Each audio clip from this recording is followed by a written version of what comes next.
सभी दोस्तों को, बड़ों को नमस्कार, छोटों को प्यार शुभाशीष। दोस्तों,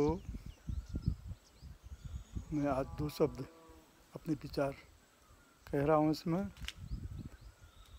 जो हमारा देश पहले गुलाम देश था ना, भारत आज़ादी से पहले हमारा देश बहुत गुलाम देश था और भारतवासियों ने बहुत संघर्ष झेला, अनेक यातनाएं झेली, बहुत कष्ट झेले।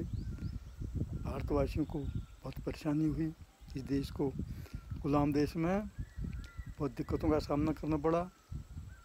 हमारे देश के बड़े बड़े नेताओं ने अपने बलिदान करके, प्राण न्यौछावर करके इस देश को आज़ाद करने में अपने जान तक की बाजी लगा दी। उसमें से एक हैं शिवाजी, छत्रपति शिवाजी। तो शिवाजी के बारे में चैप्टर पढ़ा था मैंने, कविता थी, ब्रजभूषण राइटर थे उसके।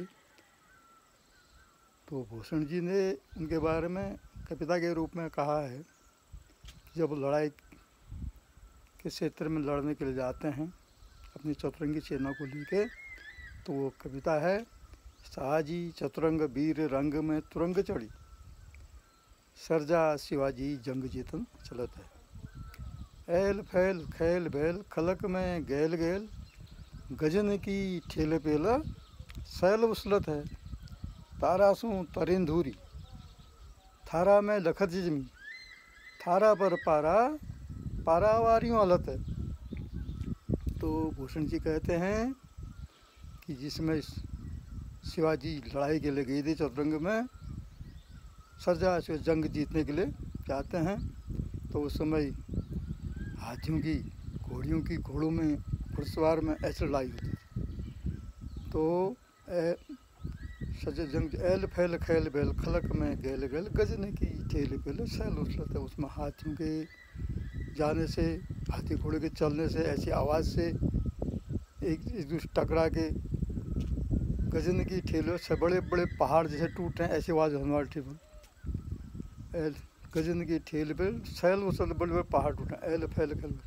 तारासों और धूल मिट्टी से सूर्य ऐसा लगा जैसे कि थाले में रखा हुआ तारासों तरफ, थारा में लखजिम, थार पर पारा पारावारी होते कि जे पारा थाली में, पारा जैसे रख के ऐसे थाली में दिखाई देता है, ऐसे सूर्य ऐसे पारा की बात ऐसे छोटा सा दिखाई देने लग गया धूल धकड़ से। तो ये उनकी कविता थी कि साजी चतुरंग वीर रंग में तुरंग चढ़ी, सरजा शिवाजी जंग जीतन चलत है।